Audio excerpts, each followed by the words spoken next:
Academic career 4টে আরের উপর দাঁড়িয়ে আছে। Relevance, record, recommendation, ranking.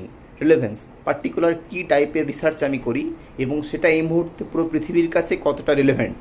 For example, এই মোমেন্টে quantum machine learning, quantum information, biological physics, artificial intelligence, এই টাইপের কাজগুলোর অ্যাকাডেমিয়াতে অ্যাপ্লিকেশন প্রচুর এবং এমপ্লয়মেন্টও হিউজ। রেকর্ড, এমএসসি থেকে স্টার্ট করে পিএইচডি হয়ে পোস্টডক পর্যন্ত আমি কী টাইপের পেপার পাবলিশ করেছি, কতগুলো পেপার পাবলিশ করেছি এবং কোন জার্নালে পাবলিশ করেছি, এই পুরো রেকর্ড। এটার পরে আসছে রিকমেন্ডেশন।